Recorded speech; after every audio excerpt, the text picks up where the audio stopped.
La industria tecnológica es hoy uno de los actores más poderosos e influyentes en el mundo, y la inteligencia artificial es su mayor apuesta para ampliar esa influencia. Estamos con Karen Hao, periodista estadounidense de origen chino, que escribió el que es quizás el relato más completo hasta ahora sobre cómo se usa ese poder. En su libro El Imperio de la IA, Karen narra el origen y la evolución de OpenAI, la empresa que creó ChatGPT. Karen dice que OpenAI se comporta como un imperio. En el libro dice que los imperios toman y extraen recursos preciosos para alimentar su visión de la inteligencia artificial. En nuestra investigación La Mano Invisible de las Big Tech, que hicimos en el clip con la Agencia Pública de Brasil y otros 15 medios, revelamos cómo el lobby de las grandes tecnológicas influye en las decisiones que las afectan. El libro de Karen y nuestra investigación tienen eso en común, exploran cómo se ejerce el poder de estas grandes empresas, y por eso es que ella está hoy con nosotros. Vamos a hablar sobre su libro, sobre el papel de América Latina en este escenario y de cómo construir un futuro distinto. Hola Karen, ¿cómo estás? Hola, súper bien. Con gusto estar aquí. So, first, how you come up with this metaphor of an empire? What do you call these companies and OpenAI specifically an empire? Yeah, this is based on research that I started reading in 2018-19 when there were actually academics that were already identifying the parallels between the AI industry and empire. And I was really fascinated by this concept. And I realized as time continued going on and the AI industry continued to expand its power, that it became more and more and more applicable and basically became what I think is the only metaphor really that is sufficient for explaining all of the reaches of these companies' influence and power around the world. I draw upon 4 different parallels in my book between what I call the empires of old and empires of AI. The first one is that they lay claim to resources that are not their own. They use data from private individuals or they use intellectual property from artists, writers, and creators to train their models. The second one is that they exploit an extraordinary amount of labor. They use a lot of contractors around the world that they pay very little money, but that produce a significant amount of value for the companies. And they also deploy technologies that erode away labor rights for other different industries. The third is that they monopolize knowledge production. So they have, in the past 10 years, started bankrolling most of the AI researchers in the world. And if you could imagine most climate researchers being bankrolled by fossil fuel companies, we would not get an accurate picture of the climate crisis. And in the same way, we're not getting an accurate picture of the true capabilities and limitations of the AI technologies that these companies are making, because there's no more independent experts that are fact-checking their claims. And the final parallel that I draw is that empires always have this narrative that they are on a moral mission or they're in an existential race.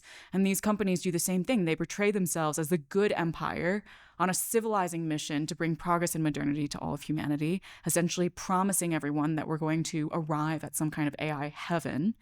But if we do not allow them to get access to all the resources, all the labor that they want, then the evil empire that they're competing with is going to take over, get to the finish line first, and we're going to end up in some kind of hell. Do you think these imperial features are exclusive to OpenAI or are they shared with other tech companies like Amazon? Definitely shared with other companies, yeah. I focus on OpenAI in my book because it is the company that defined this era by making all of these decisions in its early days that led to the development of extremely large-scale models that have the features of empire, as I talk about. But now every single major tech company in the world is doing the same thing. One region in the world that has been consistently in the broadside of this power abuse is Latin America. Why is that these companies in OpenAI in particular are interested in going here in Latin America to do that?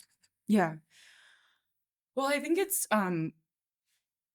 there's a short answer, which is that they're going everywhere. So it's not just Latin America. But the reason why I, in particular, wanted to highlight stories from Latin America is because both it is has a long history of extraction, and you can see much more clearly the parallels between historic extraction and the extraction that's happening by the AI empires, but also because some of the most beautiful movements of resistance that have blossomed are coming from Latin America. And there are other groups all around the world that are actually learning from the spirit and the tactics of those resistance movements that have come from Latin America. So that's why I wanted to focus on this region in particular in my book. The first story that actually brought me to the region was a story that I ended up repeating in my book about a woman named Oscarina Fuentes. Mhm. She's a Venezuelan refugee. And during the time when Venezuela first started experiencing massive economic crisis, she fled to Colombia to try and build a better life. But because of various different complications, including being a refugee and including having a lot of health issues and things like that, she ended up doing what many Venezuelans that were still within the country started doing, which is going online looking for work and joining the data annotation industry, which is an industry that serves these AI companies in performing tasks such as identifying cars and images to train self-driving cars, or transcribing labels on medicine bottles, and eventually doing data annotation for chatbots.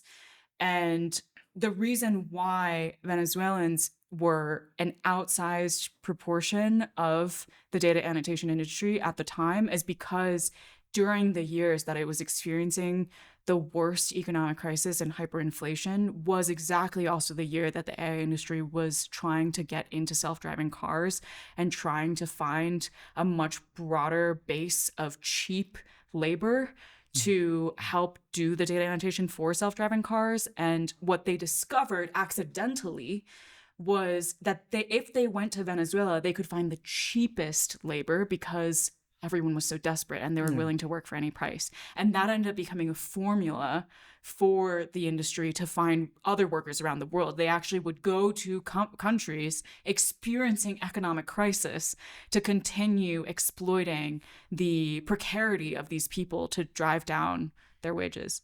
Do you think this hunt for desperation, hunt for precarity, is a feature for other kinds of labor extractivism or for extraction of other resources? Are they trying to find people who are most needed to get hard currency or to get whatever just to get cheaper deals? Absolutely. Yeah. And this is like a huge feature of Empire. Like the reason why Empire has become so big is because they're not distributing all of the profits that they are able to get, all the value that they're able to get from the resources and from the labor that is used to create that value. They're not paying for the resources. They're not paying for the intellectual property from the artists and writers to create the value of their models. The AI models would not exist if not for the work of these workers. And that is why they're able to rapidly become the most valuable companies in the world, because they're not actually distributing that value to the rest of the world. All right. So your book is about to come out in Spanish, and people in Latin America will be able to read it in Spanish.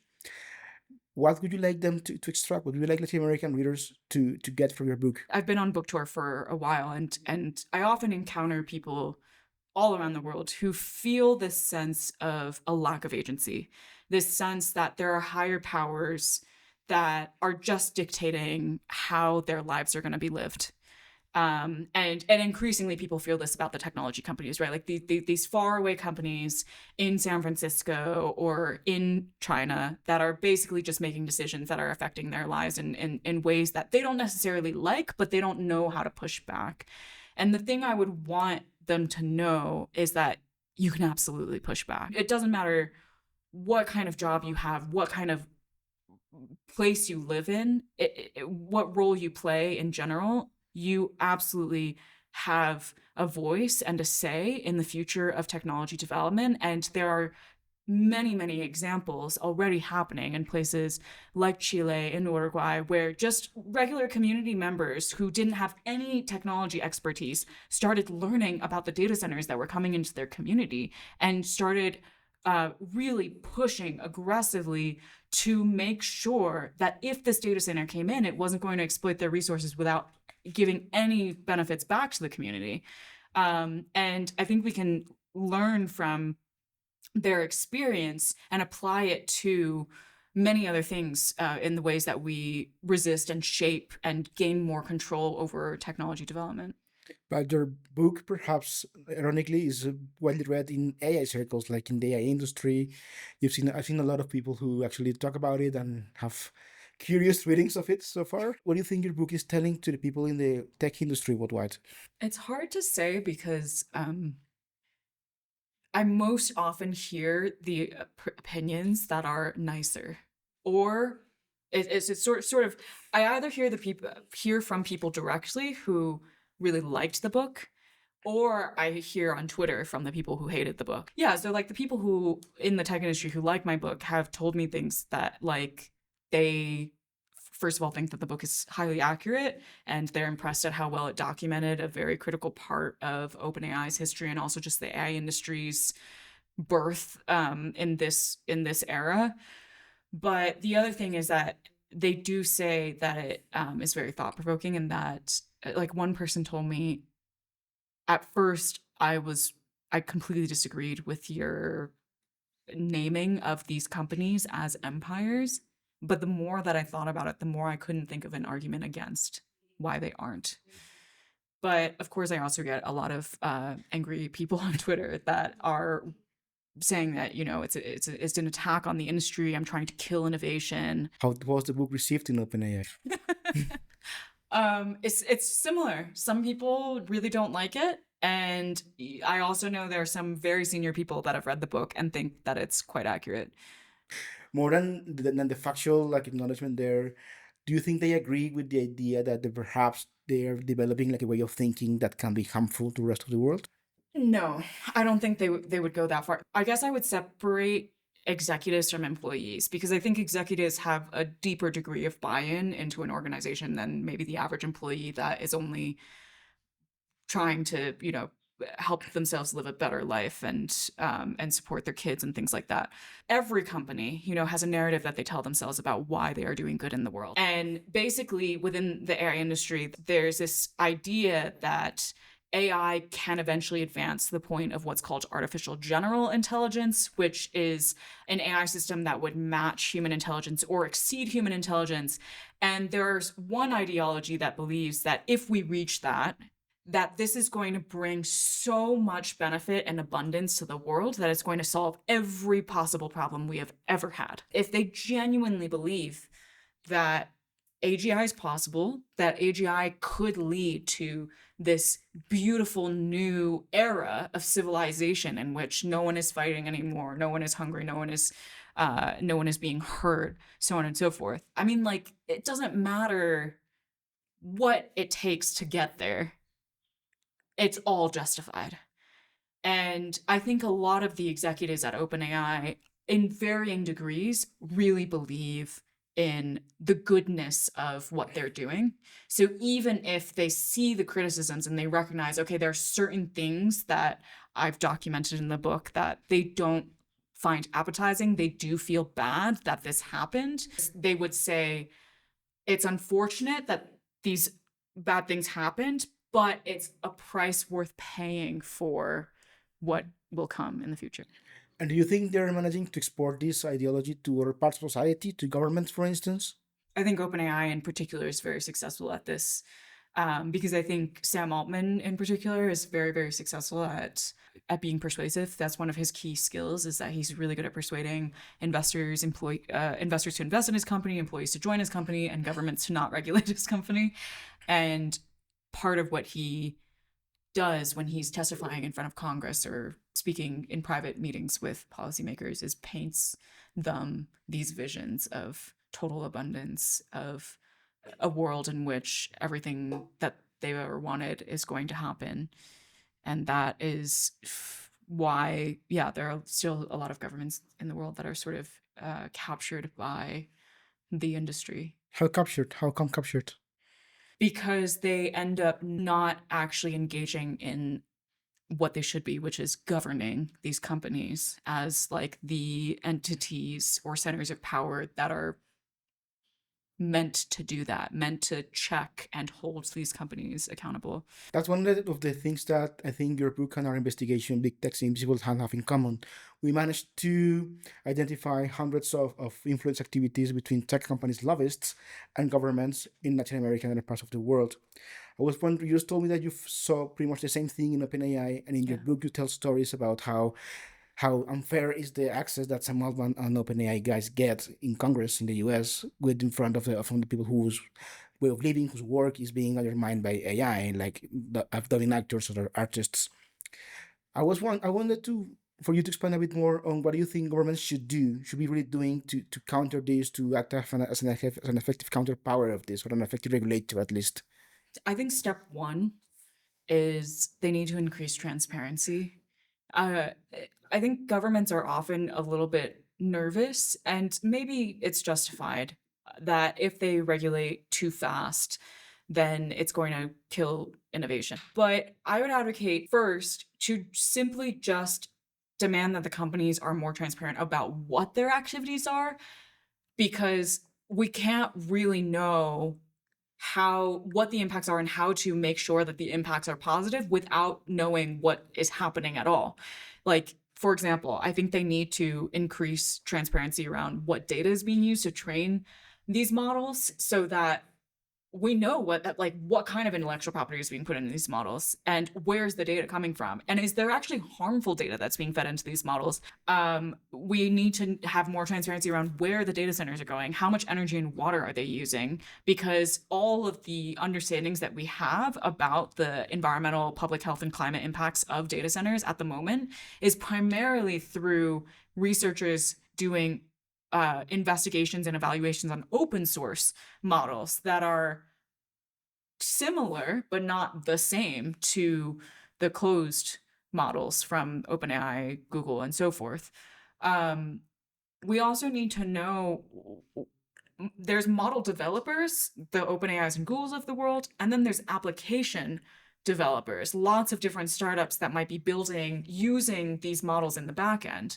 We don't know oftentimes when we're engaging in an app whether or not it's feeding the data back to the same 5 companies, and whether or not those 5 companies are actually just collecting all of our health data when we go to the doctor, all of our kids' data when they're going to school. Step number 2 is I think governments need to also invest more in cultivating independent expertise. When there are no independent experts, the companies can say whatever they want, and there's no one to evaluate them. But if the government can provide more funding to stimulate the development of a more robust ecosystem of AI researchers working at universities or nonprofits, people with technical expertise that are working in the public interest, then that is also both of these two ingredients sort of lay the foundation to then design regulation that is effective and doesn't cause, unintended consequences.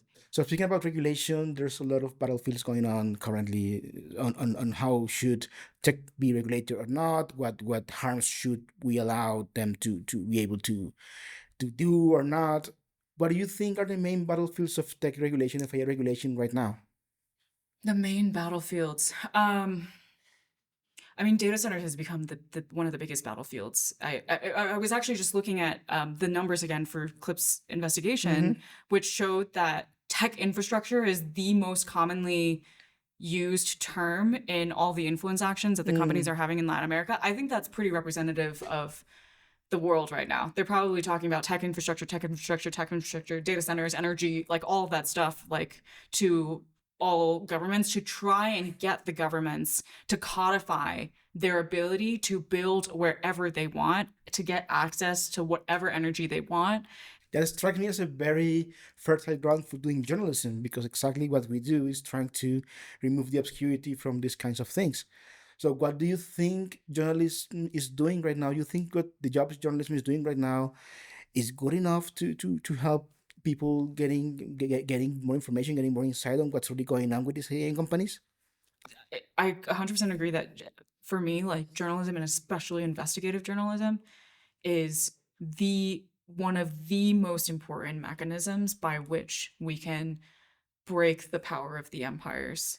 One of the things we have to do, not just journalists, but in general, that needs to be done to chip away at that power, is to erode away their monopoly on knowledge and on knowledge production. And the best way to do that is transparency through various different mechanisms, whether it's regulation or whether it's investigative journalism. And so I think journalists around the world are already doing remarkable work in this regard by revealing the extent to which companies are operating globally, the extent to which they are, bullying communities or influencing policymakers in ways that are actually leading to more and more instances in which they're able to do things against the will of the people. And we need to continue doing more of that. All right, let's talk about your favorite topic, Donald Trump. I understand you finished writing your book in January 2025, just as Donald Trump was taking power in the US. Maybe days after this famous picture of all the CEOs of big tech companies sat in his inauguration. And a lot of things have been happening since then. What has changed in the tech industry and in the AI world with Donald Trump? The metaphor of empire that I use in my book has just become ever more applicable. And it's because there's actually two empires. We have two empires at play. We have the empires of AI and we have the American empire. The American empire has existed for a long time, but under Trump 2.0, like, he has made so explicit that his agenda is to rebuild the American empire. He's literally talking about being the de facto president of Venezuela, of invading Greenland, of maybe going into Canada. And like, this is literal imperial activity. Like, it's exactly the same as the empires of old. And so I think what has changed since I finished my book is that we are now in a world where both of these empires, which have different objectives but are currently very aligned, are using this alliance to erode democracies around the world. The Trump administration has realized that the AI industry is one of his greatest assets right now. The AI companies, the empires of AI, are the only thing that makes it appear as though the US economy is doing well. And therefore, it is the only thing that is still providing some iota of legitimacy to the Trump administration and to all of its actions on its own citizens and to other countries.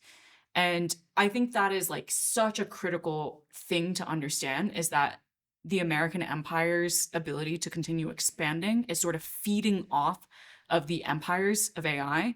Trump is willing to back the empires and allow them to also recklessly expand as much as they want to in the world. How does it reflect in what these companies are doing in other parts of the world? I mean, like, for example, the Trump administration helped these companies strike deals in the Middle East at a time when it's not a great idea for the climate. It's not a great idea for the environment. It's a very confusing idea from a geopolitical perspective. And he's basically giving them free license to just strike as many business deals as possible and bring their infrastructure to as many different regions as possible. And there was this analysis from Mariette Schaak, who's a former MEP, Dutch MEP, who said, well, this is his way of trying to install more and more what he sees as American infrastructure in different parts of the world so that he can turn it on and off whenever he wants. Of course, that idea is also predicated on the notion that these companies are somehow American. And I actually don't think that they're American. I do not think that they operate in the interest of the American people or America as a country. They operate in their own interest and their own interest alone. But they are able to play to sort of the ego of Trump and of the administration in a way where they give the carrot, they dangle the carrot of, yes, we will continue helping you build the American empire. And then they just get to do whatever they want. So I think like a lot of the things that I focused on in my book, the way that they exploit labor, the way that they are taking away people's natural resources, including life-sustaining resources like drinking water, that's just happening more and more. One thing that really is moving in your book is the epilogue, when you tell the story of this couple who are trying to rescue a Maori language from extinction using some AI application that is built using radically different principles than the one that they are used by Samuel and OpenAI. Let's talk a bit about these alternative futures, because You see, I mean, AI, or I'd like to say that AI is nothing more than finding that patterns. So having this power can be very useful for a lot of different things, for a lot of things that are not the things that Google or OpenAI or a big tech company would necessarily like. So how do you think should we reconcile this possibility of harnessing this technology with the way it's being actually deployed right now? People think that AI is just ChatGPT and Gemini and all of these chatbots and generative AI models that have come out in the last few years. But there's also plenty of AI technologies that have a totally different architecture where they're very, very small, efficient models that could be trained on a laptop, for example. They don't need these massive pieces of infrastructure. And they might be trained on highly curated data instead of the internet. So they don't need content moderation and they don't need to engage in this kind of labor exploitation. So there's sort of like different political economies that emerge depending on what type of AI tool you choose to build. And that was for the Maori group. It was this organization called Tahiku Media. They're a nonprofit radio station that broadcasts in the Maori language. When they decided to approach building a speech recognition tool for the Maori language, the first thing that they did completely differently from these companies was they chose to build a small AI model with an architecture that does not require huge amounts of resources. But then they also diverged in other ways where they first asked for the consent of the community before even building the tool. Like they asked the community, do you want this AI technology in the first place? And it was only once the community gave their consent that they then moved to the next step, which was broad public education of the community to teach them what it would take to build the technology. They were like, we're going to need some data. We're going to need to train the model with that data. And so then they created a community drive to get people to voluntarily donate their data for training the model. And because the model was small and because they had huge community buy-in, they were able to get the amount of data that they needed within just a few days and then train a performant model that they then took back to the community and asked, how would you like us to now apply this AI model? What kinds of applications do you want us to build? And this is just like, why are we not building this kind of AI technology? I guess we started this conversation with talking about the different parallels between the empires of AI and empires of old. Another parallel that I didn't actually mention was that these empires of AI sell us this idea that there is a single one-size-fits-all model that is going to apply to everyone in the world, regardless of your history, your context, your language, your culture, regardless of everything. And that's what these models, these technologies are, these tech companies are doing through their models. They're projecting a single worldview, a single cultural norm, a single language to the rest of the world. And what Tahiku Media did is exactly the opposite, is designing a specific model that respects that locale and the needs of that locale, the history of that locale. And what I hope is that in the future, we can have many, many AI models around the world that are like Tahiku Media, where they're designed by the communities for those communities through broad participation, and they are respectful of the language, history, context of that specific place. And that's how we're ultimately going to get benefit from this technology. All right, I think that will be that. Thank you so much for your very inspiring conversation here. Thank you so much. Y muchas gracias a ustedes por quedar hasta el final. Espero que hayan podido comprender un poco mejor cómo funciona esta industria de inteligencia artificial y hayan tenido alguna inspiración para pensar en futuros posibles. Muchas gracias.